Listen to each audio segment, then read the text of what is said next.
you're a spokesperson, you have to be clearly understood. Hindi ka pwede mag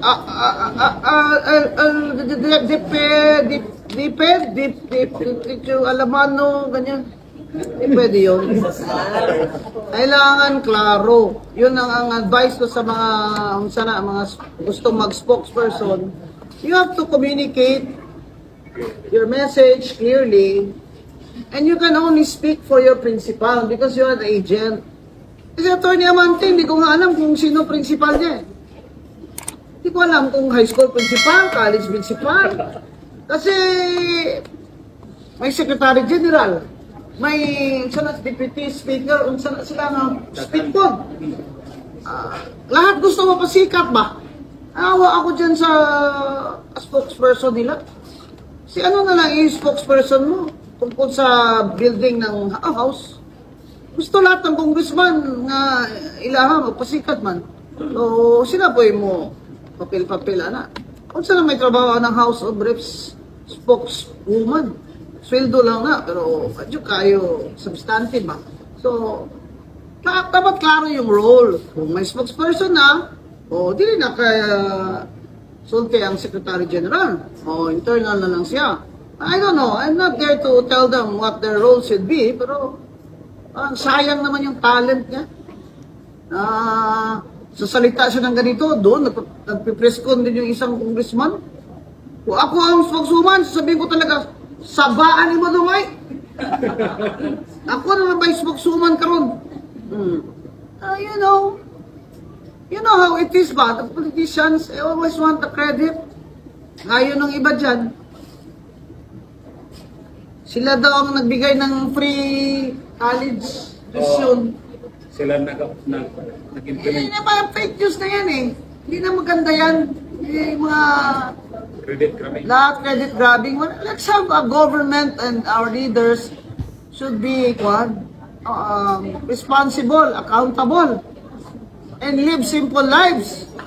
Ay makita mo ni karon sila ang mga bag, kung relo, milyon-milyon. Magandang araw po sa ating mga kababayan. Ang mandato ng Kongreso ay simple at malinaw. Maglingkod sa taong bayan, lalo na sa panahon ng pangangailangan. Kaya sa gitna ng paninira at intriga, kami po sa House of Representatives ay naninindigan. Ang pagtulong sa mahihirap ay hindi kailanman dapat ikahiya. Tinawag si Speaker Ferdinand Martin Romualdez na tambaloslos dahil sa kanyang pagtulong sa mga nagugutom, may sakit, at nawalan ng hanapbuhay. Kung ang pagtulong sa kapwa ay itinuturing ng iba na kalokohan, mas gugustuhin na po namin matawag na tambaloslos, kaysa naman matawag na kawatan dahil sa pagnakaw sa kaban ng bayan. Ang ayudang ipinagkakaloob sa mahihirap na Pilipino ay may malinaw na proseso, may resibo, at may diretsyong patutunguhan. Hindi ito itinatago, hindi nililihim, at lalong hindi nililipat sa personal na bank account. Ang ayuda nakakarating sa tao, hindi sa bulsa ng iilan. Ang tanong na marami, bakit nagagawa ito ngayon pero hindi nagawa noon?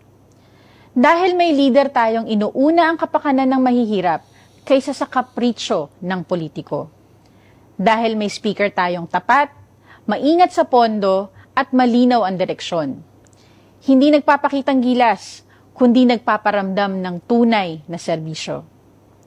Hindi ito tulad ng confidential at intelligence funds na ginastos sa loob lamang ng iilang araw. Walang paliwanag, walang breakdown. At hindi rin ito tulad ng mga hindi idineklarang bank accounts na may milyong pisong laman. Pera ng bayan pero walang maipakitang pinanggalingan o patutunguhan. Habang ang iba ay abala sa pag-iikot sa abroad, sa media appearances, at tilang maagang kampanya, si Speaker Romualdez at ang Kamara ay patuloy na nagtatrabaho, naghahain ng batas, nagbabantay ng pondo, at nagdadala ng serbisyo sa mga nangangailangan. Malinaw po, wala sa kilos, pananalita, o gawain ni Speaker Romualdez ang pagtakbo sa 2028. Hindi siya nagpapakita sa media para magpasikat. Wala siyang press con para magpabango. Hindi rin siya gumagamit ng TikTok or vlogs para magpa-cute. Ang inuuna niya, serbisyo, hindi sariling interes. At higit sa lahat, si Speaker ay kilala sa paggawa ng mga desisyong mahirap at hindi palaging popular. Ganyan ba ang may plano sa 2028? Dahil kung ang iniisip mo ay eleksyon, hindi mo gugustuhin masaktan ng iba para lang magpatupad ng tama. At ito po ang tanong. Di ba kayo nagtataka kung bakit pilit nilang pinupunterya ang isang taong sinasabi nila hindi naman lumalabas sa survey bilang kandidato sa 2028? Baka naman ginagamit lang nila si Speaker para mambastos, para magpatawa, o para magpakitang tao sa publiko. Kung may checklist ng pagiging presidentiable, mukhang may ilan pong gustong makaperpekto. Pero si Speaker, wala sa checklist. Nasa trabaho. Ibibigay ko itong apple na ito kay Apple Nieto. Ma'am, saksak mo ito sa bibig ni Apple Chua hanggang sa kanyang lalamunan hanggang siya ay mamatay. Dahil hindi kayang takpan ng inyong paninira ang kakulangan nyo sa serbisyo dito sa ating distrito. Hindi pa sila doon natigil. Naghanap pa ng dayo. Kala mo liga? May hugot? Tatayo ka dito sa aming lungsod. Tatayo ka sa aming distrito. Wala ka naman na ambag sa mga buhay ng aming mga kadistrito. Para bastusin, para siraan ang aming congressman na dilingkod ng tapat at totoo na walang pinipiling panahon. At para sa mga tao na hinayaan sa kanilang entablado tumayo ang isang bastos at walang respeto, tama lang na hindi ka naging presidente ng Pilipinas. Mahalaga ang respeto sa kapwa lingkod bayan. Pero mas mahalaga ang pagrespeto sa katotohanan at sa pera ng taong bayan. Mabigat po ang mga personal na banat. Pero mas mabigat ang mga isyong kinakaharap natin ngayon. Katiwalian, kapabayaan, at maling paggamit ng pondo. Kaya sa mga patuloy na naninira, habang abala kayo sa pagpapatawa at pagpapalusot, kami po ay abala sa trabaho. Tahimik man kami, hindi kami bulag. At hindi kami pipikit sa harap ng katiwalian.